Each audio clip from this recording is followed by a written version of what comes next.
راحت یہ دل پائے، وہ مسکن ہے خلافت کا جہاں راحت یہ دل پائے. Assalamu alaikum and welcome to This Week with Hazoor. Today we are honoured to present highlights of a virtual mulaqat with the UK National Amla. But once again, we begin today's programme with Hazrat Khalifatul Masih, may Allah be his helper, holding a virtual meeting with Bangladesh. Hazrat Khalifatul Masih V, may Allah be his helper, presided over a virtual mulaqat with Bangladesh's Majlis Ansarullah office bearers on Saturday. Following the dua, the office bearers introduced themselves and were able to give reports on their departments while seeking Hazur's guidance.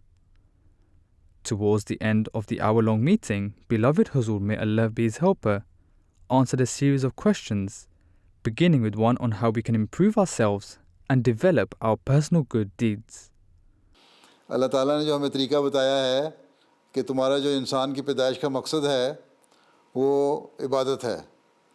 اگر اللہ تعالیٰ کی عبادت اس کا حق ادا کرتے ہوئے کی جائے، 5 وقت کی نمازیں ہیں، اگر 5 وقت کی نمازیں ادا کی جائیں اور اس کا حق ادا کیا جائے، اللہ کے آگے روکے جھکے دعا کی جائے، سجدوں میں دعا کی جائے، اپنی گناہوں کی غلطیوں کی معافی مانگی جائے، اپنی نسل کی بہتری کے لیے دعا کی جائے اور اپنی روحانی ترقی کے لیے دعا کی جائے، تو اللہ تعالیٰ کہتا ہے تم اپنے مقصد پیدائش کو پورا کرنے والے ہو، میں دعائیں قبول کرتا ہوں. تو ذاتی بہتری کے لیے یہی چیز ہے کہ اللہ تعالیٰ سے مانگو. ہمارا تو یہی مقصد ہے، ہر کام جو ہے دعا سے ہونا چاہیے اور یہی انسان کی پیدائش کا مقصد ہے. ٹھیک ہے جی. السلام علیکم حضور. وعلیکم السلام. حضور، بعض احباب ایسے ہیں جن کو جب نظام وصیت میں شامل ہونے کے لیے کہا جاتا ہے تو وہ کہتے ہیں کہ ہم متقی نہیں ہیں، اس لیے ہم اس میں شامل نہیں ہو سکتے. تو پیارے آقا، اس سلسلے میں ہماری لائحہ عمل کیا ہونا چاہیے؟ بات یہ ہے کہ اس بارے میں نے جو شروع میں جب وصیت کی طرف خاص طور پہ توجہ دلائی تھی، اس وقت بھی میں نے اس بارے میں یہی کہا تھا کہ جو لوگ یہ کہتے ہیں ہم تو متقی نہیں، ہم نیک نہیں، ہم وصیت کس طرح کریں، ہم تو وصیت کی شرائط پہ پورا نہیں اترتے. تو اس وقت میں نے یہی بتایا تھا، اس وقت بھی، اور ہمیشہ یہ کہتا ہوں، کئی مجالس میں کہہ چکا ہوں. پہلے تو یہ بات ہے رسالہ الوصیت پڑھیں. جب ایک انسان رسالہ الوصیت پڑھتا ہے تو اس کو احساس ہوتا ہے کہ مجھے کس معیار کا احمدی ہونا چاہیے. پھر اس کے بعد جب وہ وصیت کرتا ہے تو اس کے بعد وہ کوشش کرتا ہے کہ میں اس معیار پہ پہنچوں. یہ کہہ دینا کہ میں اس معیار کا نہیں ہوں اس لیے وصیت نہیں کروں گا، تو پھر ساری عمر نہ وہ کوشش کرے گا، نہ وہ کبھی اچھا نیک اعلیٰ معیار حاصل کرنے کی کوشش کرے گا. تو یہ تو ایک ذریعہ ہے. یہی حضرت مسیح علیہ السلام نے فرمایا ہے کہ تم لوگ وصیت بھی کرو گے تو تم لوگوں کی اس طرح توجہ پیدا ہوگی. اور وصیت کا حضرت مسیح علیہ السلام نے خلافت کے ساتھ ایک تعلق جوڑا ہے. جب انسان وصیت کرتا ہے اور اس کے لیے پھر نیکیاں اختیار کرنے کی کوشش کرتا ہے، نیکیاں اپنانے کی کوشش کرتا ہے، نیکیاں کرنے کی کوشش کرتا ہے، تو پھر اس کا معیار، روحانی معیار بھی بڑھتا ہے اور پھر اس کا خلافت کے ساتھ تعلق اور وفا کا تعلق بھی بڑھتا ہے، اور پھر وہ ایک سچا اور پکا احمدی ہوتا ہے. نہیں تو یہ سادہ ایک عہد ہے کہ میں دین کو دنیا پہ مقدم رکھوں گا، میں اپنے آپ کو اور اپنی اولاد کو قربان کرنے کے لیے تیار رہوں گا. وہ اپنے مال کو، تھوڑا سا مال ہے اس کو قربان کرنے کے لیے تیار نہیں. جو حضرت مسیح علیہ السلام نے تقویٰ کا بڑھانے کا ذریعہ طریقہ بتایا ہے اس کو اپنانے کے لیے تیار نہیں، تو پھر یہ کس طرح وہ عہد کر سکتا ہے؟ کھڑا ہو کے انصار اللہ کا عہد دہرا دیتا ہے، میں یہ کر دوں گا، میں وہ کر دوں گا. تو انصار اللہ کو یہ بتانا ہوگا کہ تم لوگ اپنے عہد پہ پورا اسی وقت اترو گے جب ہر نیکی کو کرنے کی کوشش کرو گے. اور نیکیوں کو کرنے کے لیے ایک بہت بڑا ذریعہ حضرت مسیح علیہ السلام نے نظام وصیت کو جاری کر کے فرمایا ہے، جس میں روحانی معیار کو اونچا کرنا بھی ہے اور مالی قربانی بھی ہے، اور پھر اس کے ساتھ خلافت کے ساتھ وفا کا تعلق بھی ہے. تو جب آپ اس طرح سمجھائیں گے تو ان کو سمجھ آئے گی. نہیں تو پھر انسان تو ڈھیلا ہی رہتا ہے، انسان کہے گا میں تو نیک نہیں، میں تو متقی نہیں، میں ایک کام کس طرح کر سکتا ہوں. بھائی اسی کام کے کرنے کے لیے تو وصیت کا نظام جاری ہوا ہے کہ تم اس کو میں شامل ہو جاؤ، تو اللہ تعالیٰ تمہیں نیکی اور تقویٰ کی توفیق بھی عطا فرمائے گا. ٹھیک ٹھیک ہے. اچھا. अस्सलाम वालेकुम हुजूर। वालेकुम अस्सलाम। प्यारे हुजूर, बाज़ ऐसे नासिर हैं जो जमाती कामों में हिस्सा नहीं लेते और मजलिसी कामों में भी शामिल नहीं होते, उनको बार बार तवज्जो दिलाया जाता है, तो इस सिलसिले में हम कौन सा लाए अमल इख्तियार करें? यही हुक्म है, बार बार तवज्जो दिलाना और बार बार तवज्जो ही दिलाते रहना चाहिए। उनको बताएं कि तुम अहमदी हो और अहमदी के कुछ फ़राइज़ हैं और कुछ उसके ड्यूटीज़ हैं जिस पर उसने अमल करना है। तो यही हुक्म है हमें, ज़किर का हुक्म है हमें, नसीहत करने का हुक्म है हमें, बार बार तवज्जो दिलाने का हमें हुक्म है। और यही हुक्म हज़रत सल्लल्लाहु अलैहि वसल्लम को अल्लाह ताला ने दिया था, तो उसी हुक्म पे अब हमने चलना है। और नसीहत इसलिए की जाती है और बार बार की जाती है ताकि तवज्जो पैदा होती रहे। हमारा काम यह है कि अपनी तरफ से कोशिश करते रहना और तवज्जो दिलाते रहना, छोड़ना नहीं, जब तक कि कोई इंसान ये कहता है कि मैं अहमदी हूँ और जमात में शामिल हूँ। ठीक है, सुस्त होते हैं बाज़, उनकी सुस्तियों को इसी तरह दूर किया जा सकता है, उनको तवज्जो दिलाई जाती रहे और बार बार उनको तवज्जो दिलाई जाती रहे, प्यार से तवज्जो दिलाई जाती रहे। उनको ये एहसास ना पैदा हो कि हमें पर कोई सख्ती कर रही है या हम जाएंगे तो हमारे ख़िलाफ़ कोई एक्शन लिया जाएगा।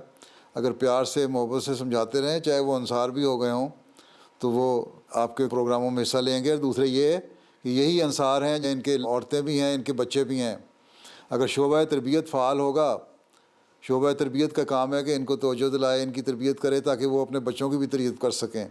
इसी तरह खुदामुल अहमदिया का काम है, लजना का काम है कि वो भी अपने अपने मजलिस के मेंबरान हैं उस ख़ानदान के, उनको तवज्जो दिलाते रहे। जब ख़ानदान में एक कंसर्टेड एफ़र्ट हो जाएगी, हर तरफ से एक मुश्तरका और एक ठोस कोशिश होगी, तो फिर तरबियत की तरफ अंसार को भी तवज्जो पैदा होगी, लजना को भी होगी, खुदाम और अंसार और अतफ़ाल को भी होगी।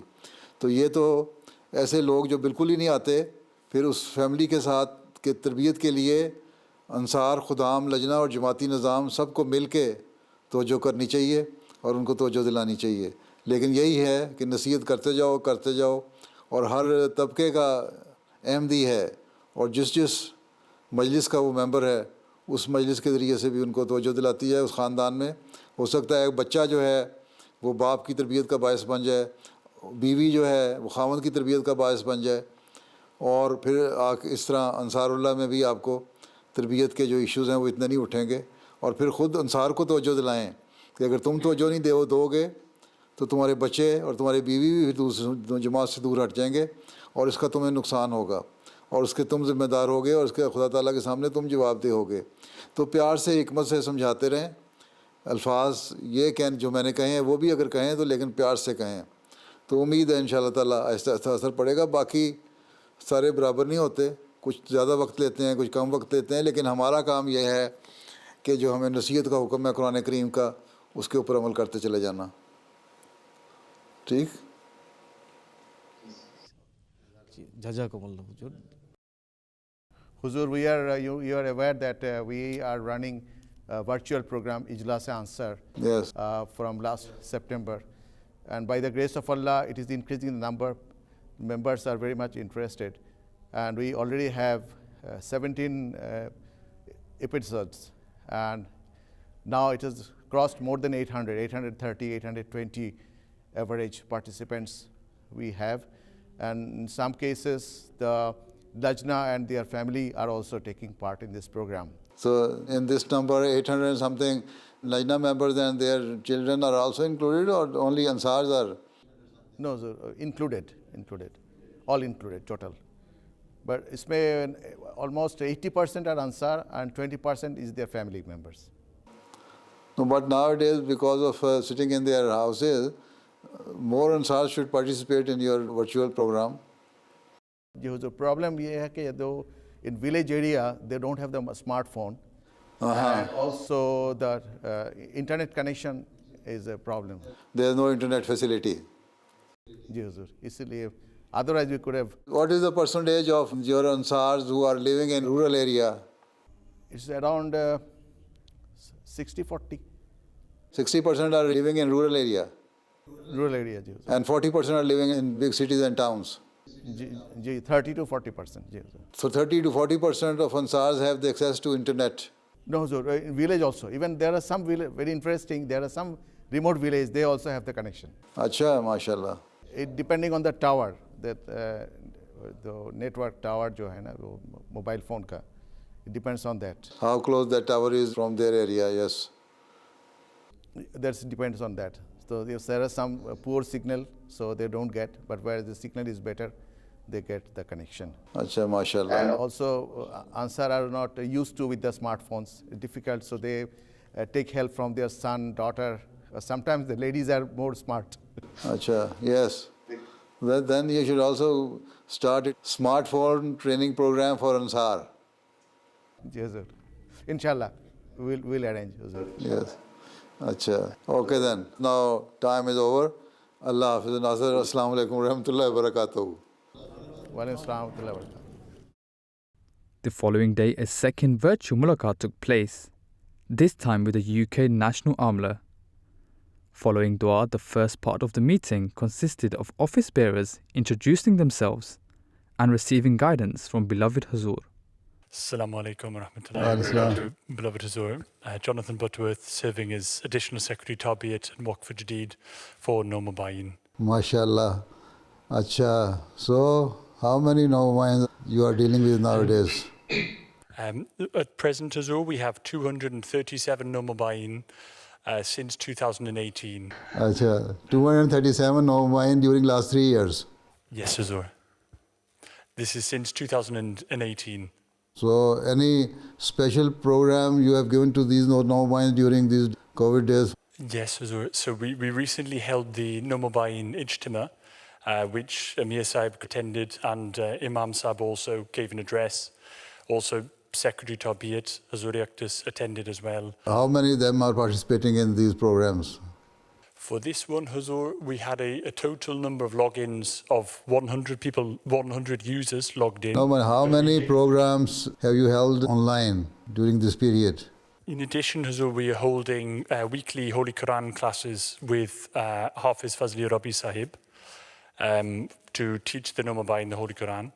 And then also at the local level, Hazoor Yaktas, then all of the local missionaries, then they are also holding their classes, or they are instructed to hold their classes. What is the number of Nomains who are participating in these programs? On average, 70% do take part in this? I think on average, Hazoor Yaktas, I think it is slightly lower, unfortunately. Alhamdulillah, we have some who are very active, very engaged. But others are in contact with the Jamaat and they say they are Ahmadis. Alhamdulillah, yes, Hazoor. Those who are not very active, but still they claim that they are Ahmadis. Yes, Alhamdulillah, yes. They are still Ahmadis, they have not left the Jamaat.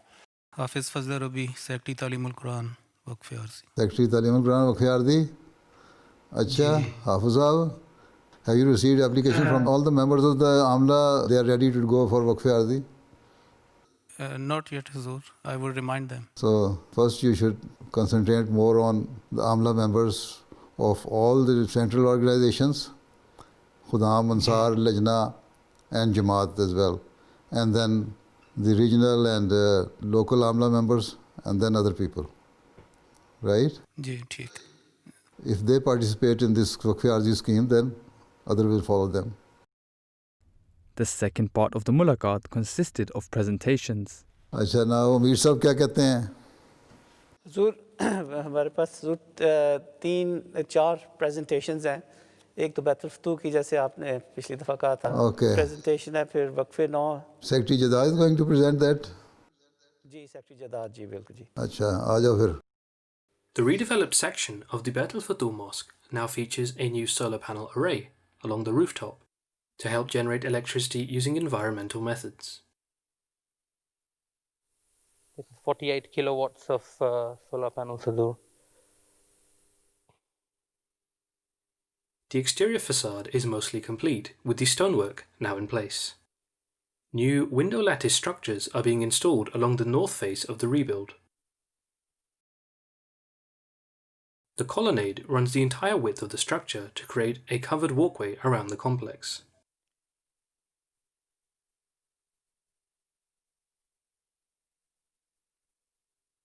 The new Nasser Hall features double-height ceilings in a cubic structure. The south face of the hall uses a glazed roof light covering the width of the hall to allow natural light to flow through. अच्छा माशाल्लाह. A new efficient radiator panel array is lined along the roof of the Nasir Hall, allowing efficient, discrete heating of the entire space. The mezzanine floors overlook the Nasir Hall along the west and east face of the structure. So we have these mezzanine floors on both sides, Hazur. अच्छा. The old West Wing structure is currently in the process of being connected to the new structure, with the floors aligned and the doorways marked out. Due to the close proximity of an active railway line, extra precaution is being taken. The first floor is host to the Noor Hall and the office space for auxiliary organizations, meeting room, classroom, and Sami Basri. How big is Noor Hall? How many people can it accommodate? Hazur, Noor Hall is split in two. So the rear is offices and the front is, so 660 square meters is Noor Hall. अच्छा. So for namaz, if you want to use it for namaz, it can accommodate up to 800 people. अच्छा. For normal meeting, almost 1,200 people. Ji, Hazur. अच्छा. Okay, next. The second floor is the main office space.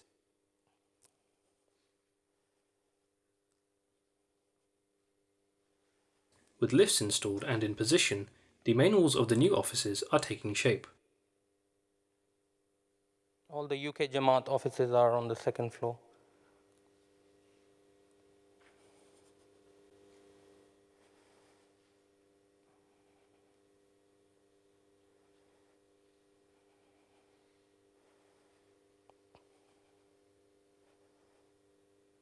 The cabling is also being laid out across the new structure. These are the larger offices at the back.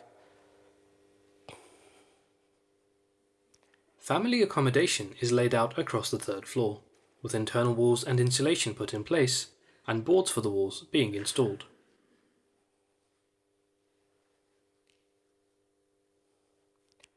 So this is one of the family rooms en suite with All bathroom. rooms feature a dedicated lavatory and shower facilities.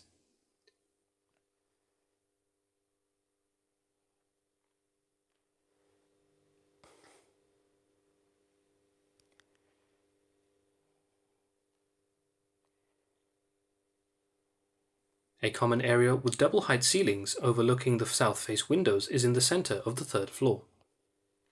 Here we are putting a new floor, Hazur, so that'll be just one single The fourth height. floor features more accommodation, with insulation and interior structure complete.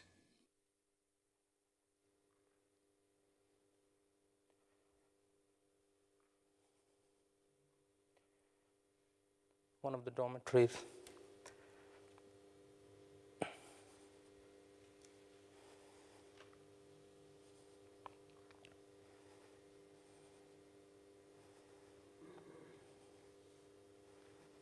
Dormitories are also being constructed with independent washing facilities overlooking the south face of the complex.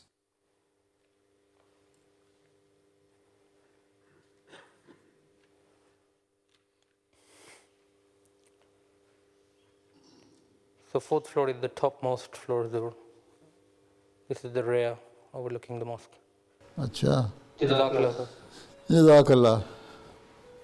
Then, when are you going to complete? Hazur, it will take about, the finishing work will take up to a year, 1 year, inshallah. अच्छा. There's quite a lot of work in terms of finishes. अच्छा, चलो. Okay. By that time, you will have enough fund to complete it. Huh? Inshallah, Hazur. What next? I'd request Hafiz Fazl Rabbi Sahib to give you a brief report on the International Talim Quran Academy. Ji ji Hazur, by the grace of Allah, ITQA, International Talimul Quran Academy, we have 464 students registered from 15 countries, most of them this time from UK.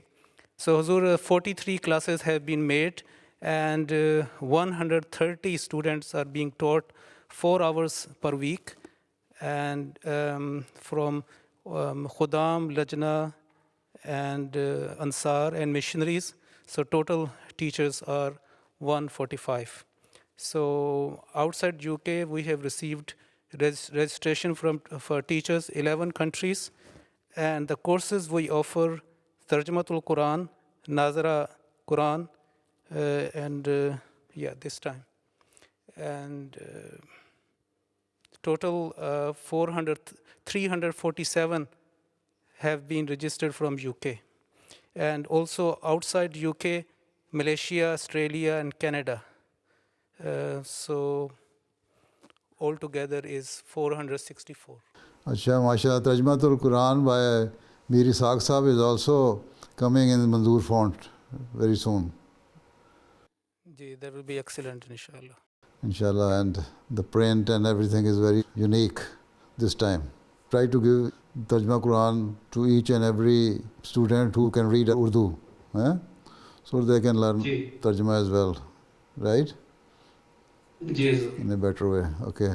Aage. So that brings us to the end of the presentation. Acha. And that also brings the end of the time. So. Hazur, just want to say thank you, Jazakallah, for seeing us. Acha. You are sitting in the main mosque hall? In the Lajna section, Ji Hazur. In the Lajna section. As last week. Acha. MashaAllah. So, okay then. Allah Hafiz. Assalamu alaikum wa rahmatullahi wa barakatuh. Assalamu alaikum.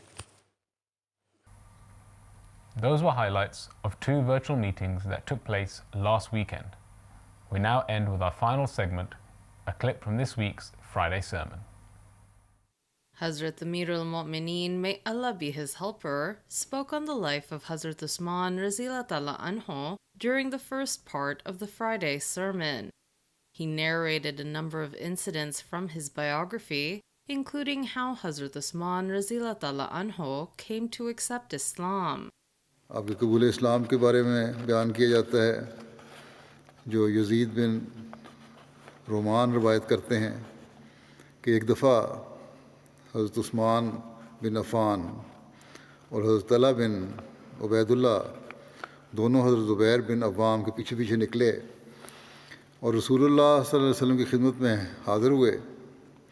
آپ نے ان دونوں کے سامنے اسلام کا پیغام پیش کیا اور انہیں قرآن کریم پڑھ کر سنایا اور انہیں اسلام کے حقوق کے بارے میں آگاہ کیا اور ان سے اللہ تعالیٰ کی طرف سے ملنے والی عزت و اکرام کا وعدہ کیا. اس پر وہ دونوں حضرت عثمان اور حضرت طلحہ ایمان لے آئے اور آپ کی تصدیق کی. پھر حضرت عثمان نے عرض کیا یا رسول اللہ، میں حال ہی میں ملک شام سے واپس آیا ہوں. جب ہم معان اور زرقا مقام کے درمیان پڑاؤ کیے ہوئے تھے، معان اردن کے جنوب میں حجاز کی حدود کے قریب ایک شہر ہے اور زرقا یہ معان کے ساتھ ہی واقع ہے. بہرحال کہتے ہیں وہاں ہم پڑاؤ کیے ہوئے تھے اور ہم سوئے ہوئے تھے کہ ایک منادی کرنے والے نے اعلان کیا کہ اے سونے والو جاگو، یقیناً احمد مکے میں ظاہر ہو چکا ہے. پھر جب ہم واپس پہنچے تو ہم نے آپ کے بارے میں سنا. حضرت عثمان رسول اللہ صلی اللہ علیہ وسلم کے دار ارقم میں داخل ہونے سے پہلے قدیمی اسلام لانے والوں میں سے تھے.